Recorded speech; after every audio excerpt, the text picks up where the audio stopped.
How do you leverage content for relationship building? So content on a website it can be difficult because as smart as people are, they don't have a lot of time. So there has to be a very powerful, succinct message initially. They need to know why they're there. If that messaging is not what they expect from maybe your social media post or something else, it's a disconnect and they're going to leave. Hey, I'm Stephanie Feger, and Empower is my middle name. Well, okay, not really, but y'all, it really should be. I believe that empowered people empower people, and I am obsessed with empowering you, the nonfiction author, with impactful marketing strategies to help you take your important message and share it with those who desperately need it, want it, and will buy it. As the owner and chief strategist of the Empower PR Group and the author of 2 books myself, I have merged my love for reading books, writing books, and marketing books to help nonfiction authors with laser-focused strategies and tactics to write books that sell, promote books to those who need and want them most, and build meaningful businesses from empowering messages. I want you to think of this podcast as your one-stop shop for marketing insights from an author who has been there, done that, and understands exactly where you are. So grab a warm beverage. Y'all know this about me. I have a chai tea sitting here, and get a comfy blanket and get ready with your pens because I am ready to empower you on author websites. This is the Empowered Author Podcast. So we live in a digital age where businesses, including those built by authors, require a digital presence.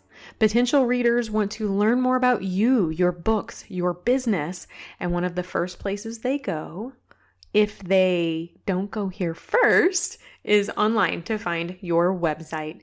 But what should be on your website, and what's the purpose of it anyway? How can your website work for you instead of the other way around?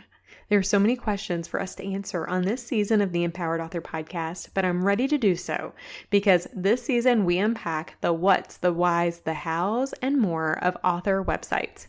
Come on, y'all, let's go dive in.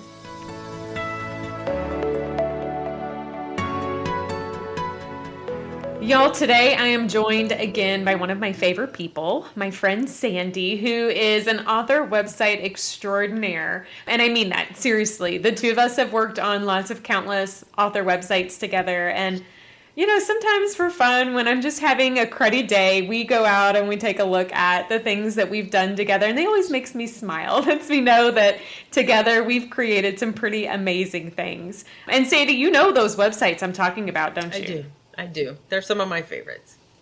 Those are always the best ones. There's a handful of them that we're just like, ah, when we're having a good day, this is just golden. And because we know that those websites are helping authors accomplish what they need to accomplish, truly. So truly, in all seriousness though, Sandy, I'm glad and pumped that you're here, that we have the opportunity to continue to talk about how we can help these amazing authors leverage a digital platform and really spend time thinking about what their brand is and how they can use the website to visually convey that message and connect all of the dots in their business. So thank you, Sandy, for being a part of this. And today I would love for you and I to dig a little bit deeper on how authors can really leverage a website to build relationships, which is interesting in our digital world of, you know, where we are connected and yet so disconnected. How do we leverage technology to be in our favor? So I'm really excited about this topic. You ready to dive in, my friend? Because I think it's going to be fun. It is. Yep. I'm ready.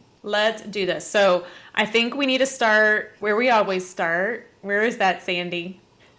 Oh, it's at the strategy. Strategy. It's always at the beginning. It's always at the beginning. I think probably all of the listeners here, you know, could probably say the S in Stephanie's name stands for strategy because I always talk and preach this. And the S in Sandy's name, it's the S squared, the tripled S. Stephanie and Sandy believe in strategy, but it's the first place we need to start. You can't make movement without that. And I believe that when we're talking about building relationships. So before you can go any deeper, I really think we need to start with who in the world are we wanting to talk to and build a relationship with in the first place. Sandy, when you work with authors or, business owners too on websites, is this typically where you begin too? Because it really dictates design, doesn't it? It does. I mean, you need to know who you're talking to in order to know what they will like, what they want to hear, what they want to see. Yes, it has to be the first thing we talk about. It is. And, we're talking about creating relationships with your future readers, your current readers, your potential clients, everywhere in between. When you are building these types of relationships, you have to do it in a way that they want to hear it. So think about like a normal relationship in life, right? It's a two-way street. And if you only are doing the one that's talking all the time, people are going to stop talking back to you. And I think the same is true in relationships on websites. So how do you know what your target audience needs and wants, and how can you speak to it? So let's take a moment and dig a little bit, if you're down for it, Sandy, on target audience, because I love your perspective on this too. But I think for those of you all listening today, I want you to be thinking about, do you even know who your target audience is? Sandy, when you and I know my answer to this, I'm curious your perspective on it. But when people come to us to create author websites and we go to figure out their target audience, how often do you feel like people actually have crystal clarity on this? Very little. And it's not easy. It is so difficult. You hear it so much. I think we hear it so much that we start to discount it. And it is very difficult. And I don't know that authors maybe have a little better understanding because they've written a book that speaks to a certain audience. Right. But when they go to expand their services or programs, that's when we run into who do you really want to talk to? Yeah, because sometimes that's two different people. We were just brainstorming with an author the other day about her book's target audience and her business's target audience, and they are not in alignment.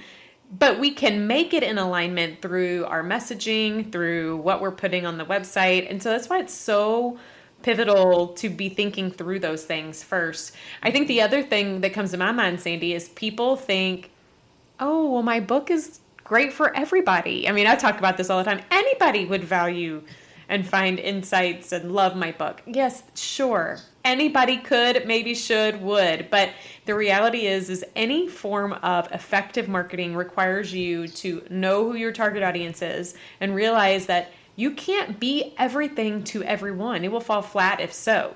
And same thing with your website. I think about my author website, Sandy, and how it's got such a feminine touch to it, and that's intentional. But it's a confident feminine touch, not a soft feminine touch. It's a strong, bold one, but it's a feminine touch. And does that mean that my book isn't relevant to men? No, doesn't mean that at all. It just means I'm unapologetic on who I'm reaching. And I have clarity on who my audience is, and I'm writing and I'm engaging with them in that way. Do you have any thoughts on that specifically? I mean, I'm thinking about your website too. Oh, I love your website. And I think about how that speaks to you and who you want to reach. Yeah. And I think even if your book speaks to everybody or the majority of people, they may not necessarily be the people that you want to work with outside of the book. It really depends on what you want to do, who you're trying to draw in. Yeah, I don't even know how to categorize my own website. I just don't know if it does have some feminine touches, obviously, but I have a very specific market that I want to reach. You have to remember the website is not always about you. It is about who you're trying to bring in. Right. So understanding your target audience, I think, is the first step for any business, author or not. Mm-hmm. But then I think it's also important to figure out how you want to speak to those people. And that is very important on your website too, on how you articulate your message. Are you someone who is more stoic, professional, or are you someone who's more conversational? I always talk about sitting at a coffee shop, because that's the vibe I want. And I think you need to understand, like, and ask yourself, because don't you agree, Sandy? Like, that creates a whole different vibe on a website. It does. And I think about it a lot for myself because I worked corporate for a very, very long time.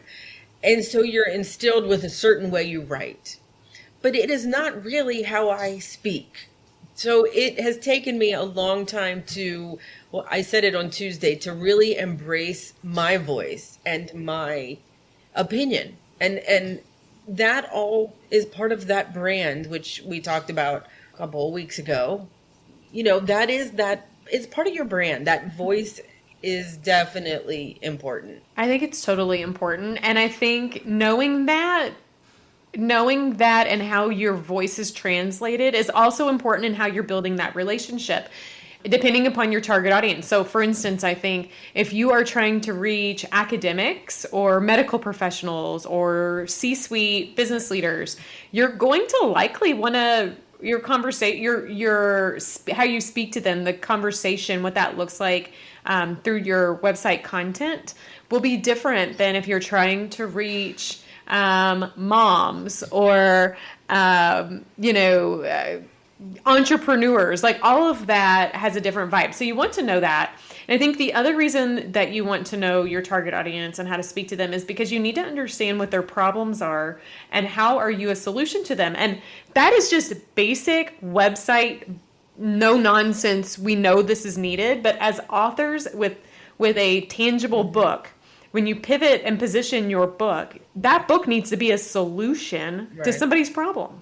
You mentioned, the difference in positions or corporate versus entrepreneur, but there are generational differences, so many differences, that you want those people to engage with you, but they won't engage with you if the words don't match what they think you are talking about. So it really does come down to what they think. I think of some websites that I see that use a lot of slang, like, I want to do this, give me this. And we're talking GIMME, gimme, or wanna, WANNA. Listen, for some people that makes sense. For other people, it doesn't. So you need to understand that and understand your audience, because that could very, very quickly turn off somebody. Or it could speak completely to your brand, but you need to know that, and you're not going to know that until you know who your target audience is. Right. Yeah, exactly. I also think you need to ask yourself and get a good, clear understanding on what does this audience want and need, right? I talk a lot about wants and needs, but, just like your book, and if you go to season 3, we talk a lot about how to write to your reader. Your website's the same way. You have a reason you're doing this. There's something you're passionate about. There's a reason you're investing in a website and you realize you need your digital presence. But your book really isn't about you, even if it's a memoir. And your website really, really isn't about you either. It's about your target audience.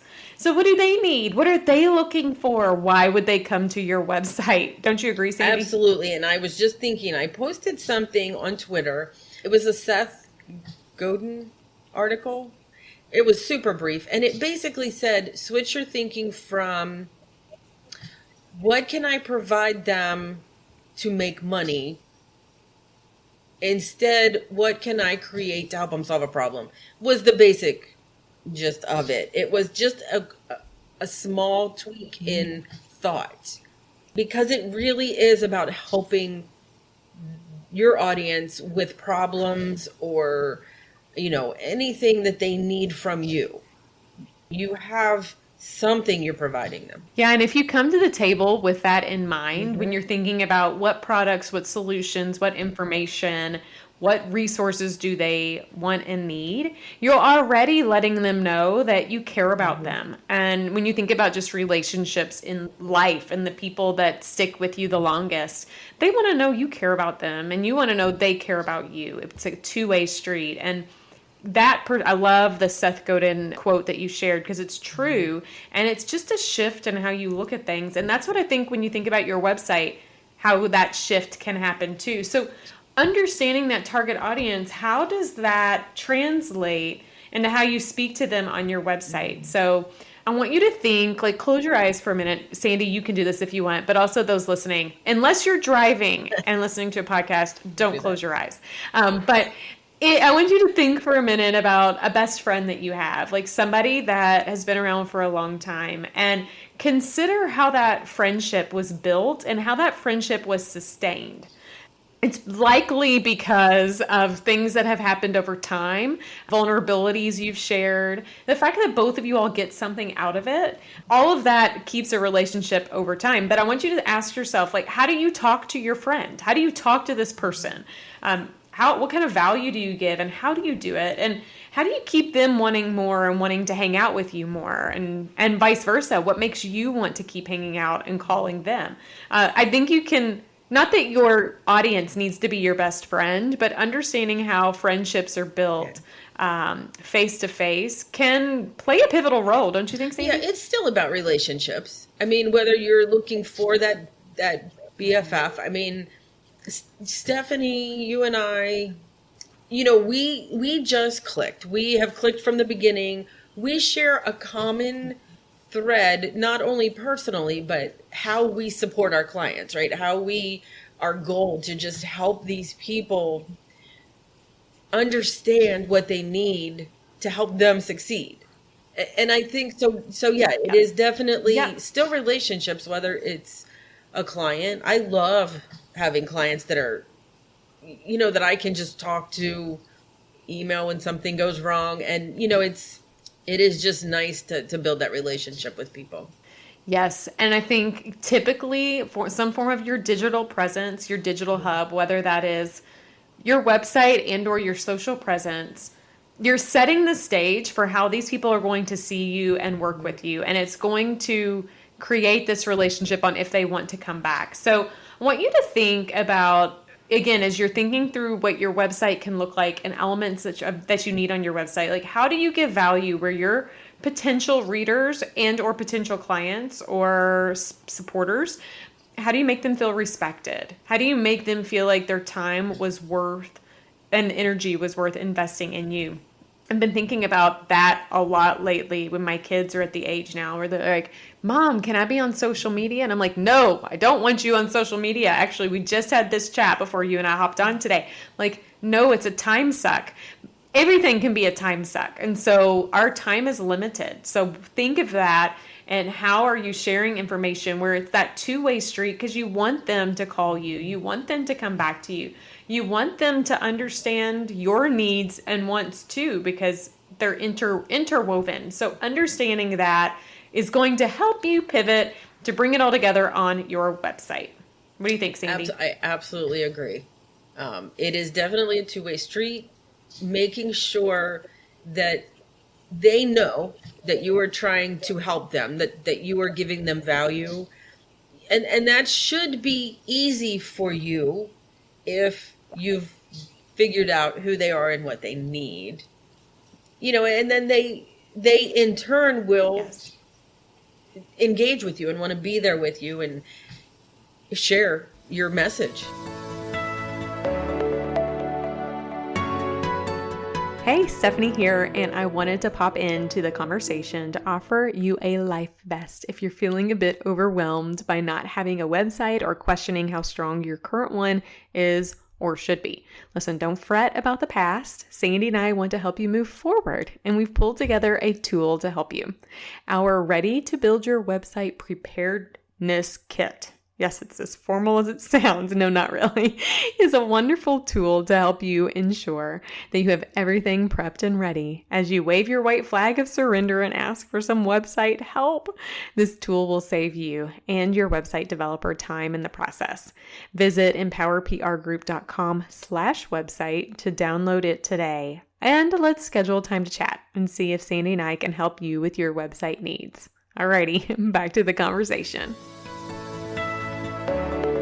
So how you communicate on your website begins the whole relationship, and it can sustain the relationship too, because you're giving them something of value on the website, but then you're also creating a way where they can remain connected, whether that is through email, because let's be honest, most people don't visit a website every day. So we want to find ways that the website can still direct and connect. It can direct people to ways to collaborate with you. It can give you opportunities to connect through email and social.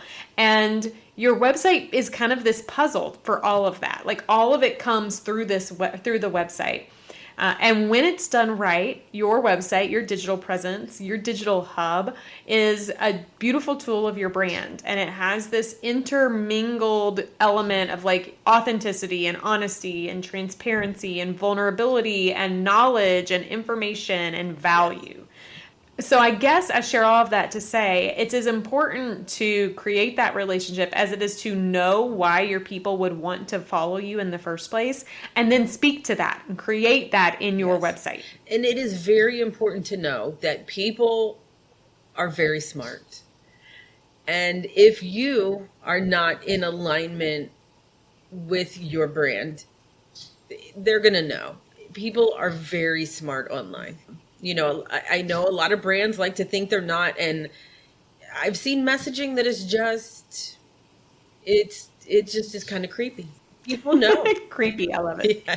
They do know. They do know. So what we want to do, Sandy and I, when we work with authors, and for those listening, whether we get the chance to work with you or not, what we want you to think about are 3 specific ways on your website that you can work on building those relationships and keeping them coming back. So Sandy, let's start first with copy or content. You know, we spent some time already talking about target audience and thinking about how you communicate with your best friend. I want you to think about now, let's say you are an authorpreneur and you have a coaching business. I want you to think about when you're on the phone and closing the sale for a coaching opportunity, or you're working one-on-one with your clients. That is a relationship you're building. Now we want that same vibe to speak on your website. There's nothing worse than your website to come off one way and the actual element come off a separate way. So content's a big way to do that. You want to make sure your content is speaking to them. Sandy, do you have any tips? Because I know you've seen a lot of good content and a lot of not so great content on websites. I would love, any insights that you might have for our authors on how do you leverage content for relationship building? So content on a website it can be difficult because as smart as people are, they don't have a lot of time. So there has to be a very powerful, succinct message initially. They need to know why they're there. If that messaging is not what they expect from maybe your social media post or something else, it's a disconnect and they're going to leave. I really encourage people to work with a professional copywriter if they can. It really makes a difference, but a copywriter who understands website content. There are different copywriters, and website content is its own beast and needs to be written by a professional copywriter if possible. Yeah. So having a professional copywriter, or whether you have one or not, or you're going to write the content, the big thing to remember is this is your website isn't about you. It's about them. It's about the people that you're going to reach, and you need to provide that value first and foremost. It's not about all the accolades you bring to the table, even though that's important in some places. It's not about all these amazing people you serve and all the great numbers for you. It's about what is going to convert them to pick up that book. What is going to convert them to decide that, what you offer is something that they want and need, and speaking to that. So copy is a big one. The second one I want us to touch on, and this is important because it allows for regular engagement and communication, is like an opt-in or a lead magnet. So for those who, again, and I throw out some marketing terms that some of my authors out there listening, Sandy, are like, those don't make sense. But an opt-in and a lead magnet, just as a level set, is something that is like a trade-off. They're going to give you their email, and you're going to give them something in return. It's something that they opt in for. And it needs to be something that they think is valuable enough to hand over their limited email real estate for. Yes. So having an opt-in, I almost think, Sandy, I'd love your thoughts, but I almost think having an opt-in isn't nice to have. It's a must on a website. Yeah, I agree. I think, like you said earlier, people will not come to your website every day. And the best way for you to engage them on a platform that you can control is email marketing. You can write your emails, you can engage with them. They can reply. I mean, I don't think a lot of people realize that you can have a conversation in email, in an email marketing tool. So if you're using MailChimp or ConvertKit, it doesn't matter what you're using, people can reply. You can ask for feedback. You can, really engage with them in a way that you can't on your website. 100%.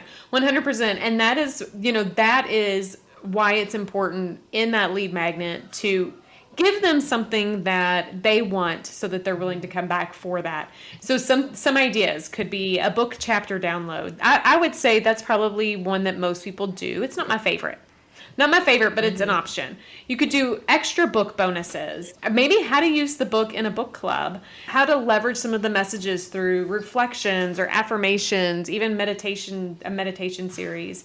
You could do a giveaway. You could do a limited series podcast that you can only get if you opt in. It's not anywhere. It's on a unlisted platform. You could do a value add piece. This is something like, let's say your book has a framework in it. Maybe you have access to how they can use this framework in their own lives. Maybe it's an ebook. I don't know. There's so many options for what an opt-in could be. And it's actually one of my favorite parts, Sandy. When people come to us, I'm like, ooh, let me brainstorm opt-ins for you, because I get all excited. Yeah, that is actually a fun part, because there are hundreds of worksheets and checklists, and I mean, there's tons of opt-ins.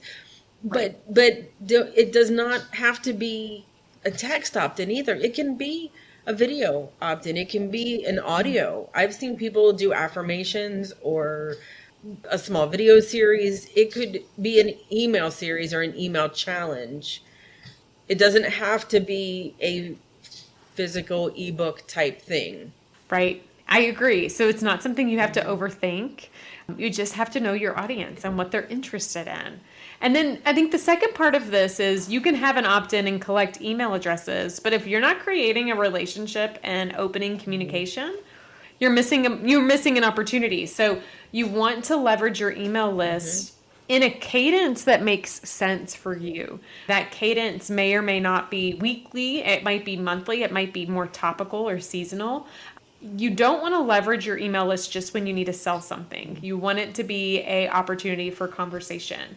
I find that there's a wonderful, wonderful, lovely lady that I am on her email list. And sometimes she sends out regular Friday emails. Not all of the times are the emails providing a ton of value, but it's a conversation. And she lives in the UK. So I'm in the US, she lives in the UK. But I love her emails.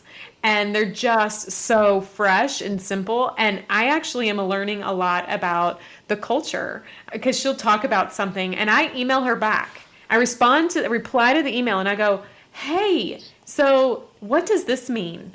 I'm interested. And then she'll respond back and tell me. And so it's not like I'm walking away getting new links to podcasts she's been on or all this great content, but I'm building a relationship with her. I know more about her favorite things. I know she's responding back to me. It's becoming that give and take. And I think that's really, really beautiful. So, don't feel like that opt-in is the only place. It's just the beginning. You want to think about that frequency of outreach, the types of outreach, really why you're wanting to reach out to these people, and then ask them questions because you want them to reply.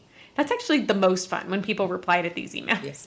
I encourage people to, once that person opts in, and yes, they get that thing that you've offered them, you need to have a really fabulous welcome email. And I think it's overlooked a lot, but just tell them what they can expect, who you are, why you're doing what you do. Provide links back to your website, to learn more, or if you have facts or something that you want to share. But it's important, I think, to have a really strong, fabulous welcome email. Oh, yes. A beautiful welcome email. It goes such a long way. Thank you for bringing that up. I like that. Okay, the last of the three that I think are things to think about is, leveraging a blog or a vlog or a podcast or something that is a content sharing option that you provide already or that you're going to create, and use your website as a place where it all intersects. Because I think if you do a blog or you do like a YouTube channel or videos or what have you, it gives people the chance to get to know you. So they hear your voice. There's something different about hearing it and reading it. Although I love blogs too, but I think both of them have a space, and it lets them already feel like they have a relationship with you, even if it is semi one way, right? Like even this podcast, you can write a review, you can email me, but you might just listen to it. And I never know about that, but that's okay because we've already started a relationship. I'm being vulnerable. I'm sharing tidbits of my life and things that I believe in and things that I get excited about and the energy I bring. And on the flip side, you're observing that and you're starting to feel like you better know me and the team and Sandy and all of that stuff. So I think where you can provide a give and take, it gives you the chance to share information and keep bringing people back to your website. Yes. Right, Sandy?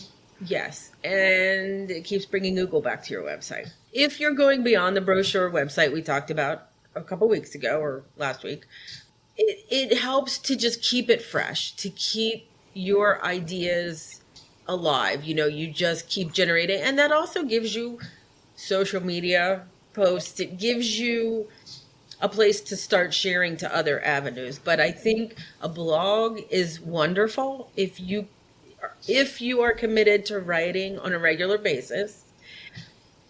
And again, I think there's a lot of misperception about blogs, and it doesn't have to be always a long, drawn out post. It can be very brief. It can be a new video or a new place you were seen, or you could have vlogs in your blog. There's so many options to keep your website fresh. Just don't think in the box. You can think out of the box, and all those ideas you just tossed out, Sandy, are like, yeah, I could do that. I could do that. Don't feel like limited. If you've got something to say that's relevant to your audience, share it. Share it, because that is what you would do with your best friend anyways, right? So the strongest relationships are really two-way. They're a give and they're a take. They're authentic. And those same traits that you see in relationships, I think, have relevance in businesses and entrepreneurs' websites, and as an author, and anything that we're kind of doing, that give and take is important. So if you want people to come to you, you need to speak to them. You need to speak in a way to them. And I think that's what's going to draw them back. Like you were sharing, Sandy, like we want them to keep coming back because you're evolving as an author. Your business could be evolving. You could be having new books that are coming out. You want them to keep you top of mind and remember that. So those open lines of communication allow for that give and take. The other thing is you really want people to love you and tell people about you. So as much as you're hopeful to influence them to buy a book, well, wouldn't it be great if they introduce you to other people? It's like when your friends think you're awesome and they bring you over to invite you to the family. Like, come have a meal with us, right?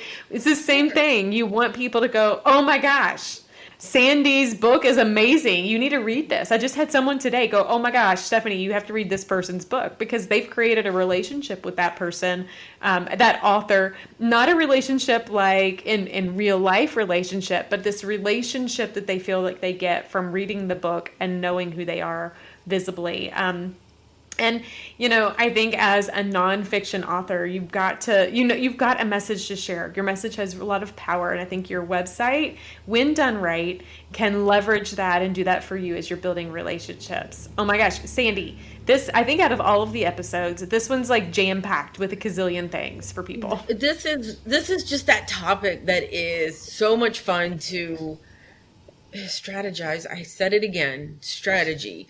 But it is not really a strategy as much as it is just thinking about how can I provide value. And honestly, as you were talking, I was thinking even sharing other authors' books, share what you're learning or taking in is a huge way to build a relationship it is just fun to see people then start to generate those ideas.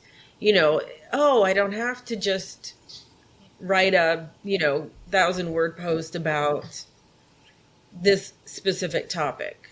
Absolutely. Some of my favorite things to share are insights I'm getting from other authors. And I think that's a great way to look at it, Sandy, because there's so much value we all have. And again, it goes back to relationships, right? You're building relationships with people and you're sharing with them things that matter to you. It's a win-win on every front. So I think I'm really excited because we've given a ton of info over these last 5 episodes.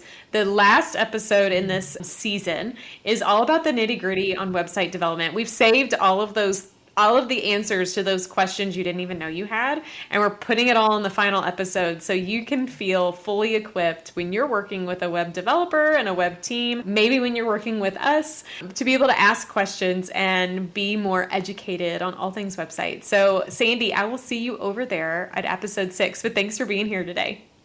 Thank you.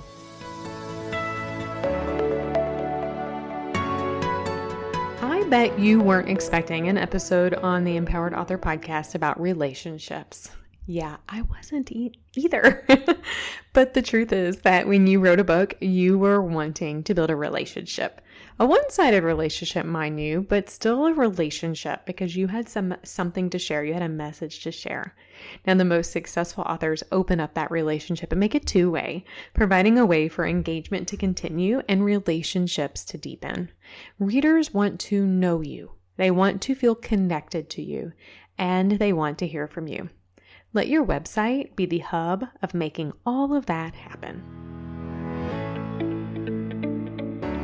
Have you been thinking that a website is something you need, or that you'd love for someone to take a peek at yours and see how you could improve upon it?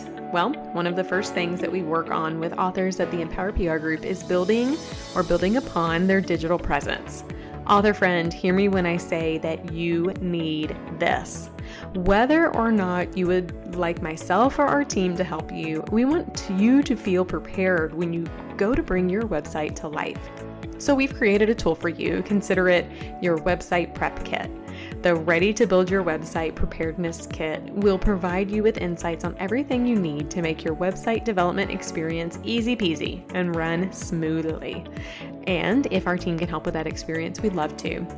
Visit empowerprgroup.com/website or see the link in the show notes to download that tool and learn more about how we can help you with your author branding digital presence. Remember, empowered people empower people. I've empowered you. Now, with your website in place, it is your turn to empower others.